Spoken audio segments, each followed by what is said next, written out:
قبیلہ عطا فرمایا، اعلیٰ خاندان عطا فرمایا، اعلیٰ زمین کے ذروں میں اس کا قیام فرمایا، اور پھر کہا کہ اب تو کہہ دے، کیونکہ جب آدم علیہ السلام نے کہا نا کہ اللہ ایک ہے تو لوگاں کیا دیکھے بھی ہے کہ سن کے آئے ہیں؟ آدم علیہ السلام نے کہا میں نے دیکھا نہیں سنا ہے۔ موسیٰ علیہ السلام نے اللہ کی الوہیت کا اعلان کیا، لوگاں کیا دیکھے بھی ہے کہ سنے ہیں؟ آپ نے فرمایا لوگوں میں نے دیکھا نہیں میں نے سنا ہے۔ ابراہیم علیہ السلام نے الوہیت کاملہ کا اعلان کیا تو لوگوں نے کہا کیا دیکھا بھی ہے کہ صرف سنا ہے؟ تو ابراہیم علیہ السلام نے فرمایا میں نے الوا والی کلموں کی آواز سنی ہے، میں اسے دیکھا نہیں ہے۔ داؤد، موسیٰ، عیسیٰ، زکریا، دانیال، یحییٰ، تمام لوگ جب نبوت کا اعلان اور اپنی صحیفوں کا حکم کرتے رہے تو لوگ ان کو جھنجھوڑتے تھے پکڑ کر کے، کیا اس خدا کو دیکھا بھی ہے کہ سن کے آیا ہے؟ تمام کہتے رہے ہم سن کے آئے ہیں، ہم نے دیکھا نہیں۔ جب باری آئی آمنہ کے لال کی، جب باری آئی محبوب بے مثل بے مثال کی، جب باری آئی اللہ کے یار کی، جب باری آئی رب کے دلدار کی، جب باری آئی امت کے غمخوار کی، جب باری آئی مدینے کے تاجدار کی، جب باری آئی کل نبیوں کے سردار کی، تو جبل ابی قبول اس پہاڑ پہ چڑھ کے اعلان کیا قولوا لا الہ الا اللہ، لوگوں کہو اللہ ایک ہے۔ تو لوگ عادت کے مطابق آ گئے، کہنے لگے بابا دیکھ کے آیا ہے یا سن کے کہہ رہا ہے؟ تو فرمایا لوگوں اس بات پہ یقین کامل رکھو، وہ آدم تھا جو سن کے آیا تھا، وہ نوح تھا جو سن کے آیا تھا، وہ ابراہیم و اسماعیل و داؤد و زکریا و یحییٰ تھا جو سن کے آئے تھے۔ اے مکہ کے سنگریزوں پہ میری سماعت سننے والوں، محمد سن کر نہیں آیا، آنکھوں سے دیکھ کر آیا۔ اس لیے تو کہہ رہا ہوں اس کی سمدیت کا اس کے پلے کا کوئی نہیں۔ اب جب بندہ دنیا فانی سے انتقال کر کے صدیق فوت ہوا تو صدیق کی میت پہ ضرور جنازہ پڑھا گیا ہے۔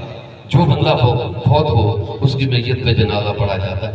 یرا اصول کیا ہے، طریقہ کیا ہے کہ بندہ گندا ہے، اس کی مٹی جب روح نکل جاتی ہے تو پھر تو بالکل اس کی مٹی گندا ہو جاتی ہے۔ اگر 24 گھنٹوں تک اسے دفن نہ کیا جائے تو سمیل آنا شروع ہو جاتی ہے۔ تو کیا وجہ ہے کہ گندی مٹی پہ نماز ادا کی کہا جاتی جا رہا ہے اللہ اکبر اللہ اکبر۔ جتنے بھی جنازہ پڑھنے کے لیے جاتے ہیں وہ مکبر بن کے جاتے ہیں، وہ تکبیریں کہنے کے لیے جاتے ہیں، اور کوئی مقصد نہیں۔ مرفوتگی والے گھر جب آپ جاتے ہو تو تکبیریں کہنے کے لیے جاتے ہو، ہم جا رہے ہیں وہاں تکبیریں کہنے کے لیے، تو گندی مٹی پر کھڑے ہو کے کہتے ہو اللہ اکبر اللہ اکبر اللہ اکبر۔ تو یہ وہی سمدیت کاملہ اور نور محمد ہے کہ جس کی وجہ سے امتی کی مٹی پہ بھی تکبیریں پڑھی جا رہی ہیں، جس کی وجہ سے مٹی پر بھی تکبیریں پڑھی۔ اب ہر چیز اللہ کا نور ہے، قرآن میں آندا ہے اللہ کا نور، قرآن میں آندا ہے ہر چیز اللہ کا نور، آندا ہے زمین اللہ کا نور، آسمان اللہ کا نور، آبشار اللہ کا نور، قمری کی کہکشاں اللہ کا نور ہے، بلبل کی صدق اللہ کا نور ہے، پھول کی مہک اللہ کا نور ہے، اونچوں کی چچک اللہ کا نور ہے، سمندر کے شرماٹے اللہ کا نور ہے، دریاؤں کی روانی اللہ کا نور ہے۔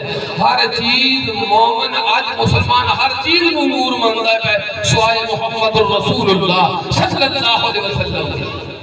ایک جماعت ہے اہل سنت والجماعت جو سرکار دو عالم کو نور مانتی ہے، وگرنہ مسلمانوں کی دوسرے جماعتیں ہر چیز کو نور مانتی ہے، محمد کو نور نہیں مانتی۔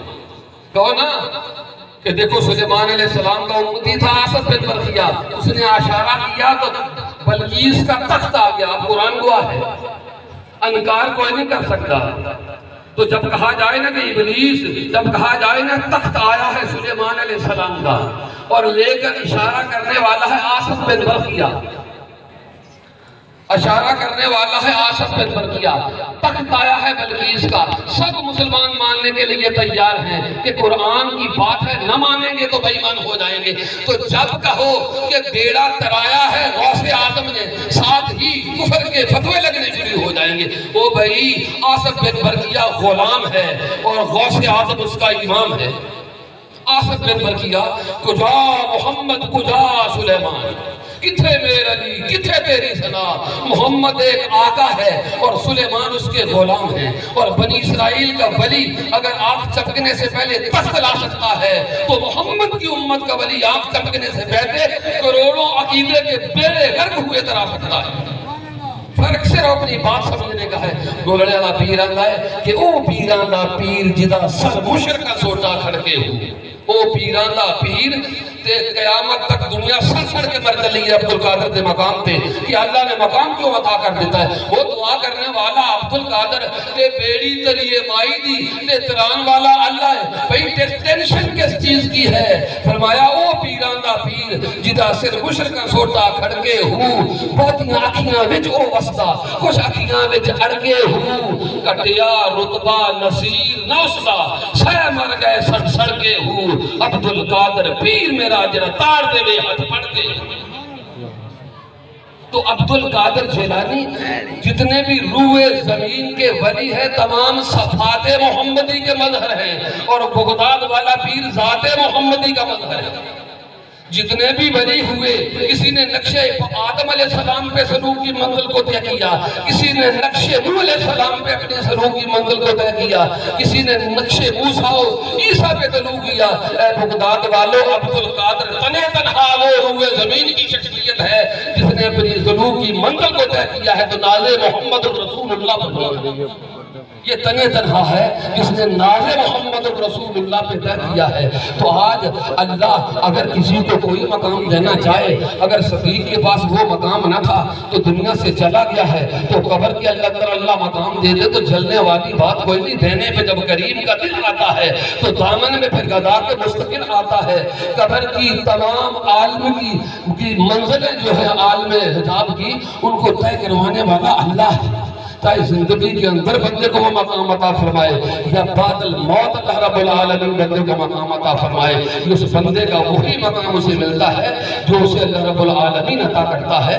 اور بندہ ساری زندگی اتنی چالاکی کرتا ہے، پھر اپنے آپ کو اتنا چالاک سمجھتا ہے کہ میں بڑا چالاک ہوں، اور تو چالاک نہیں، وہ لوگ چالاک تھے، وہ لوگ ہوشیار تھے، ان پہ اللہ کا فضل تھا جو تیری کائنات میں دن رات تجھ سے مصافحہ کر رہے ہیں، تجھ سے مل رہے ہیں، جن کی محفلوں میں تو بیٹھ رہا ہے، جن کا نام چپ کر تو بات ہو رہا ہے، وہ صاحب فضل لوگ تھے۔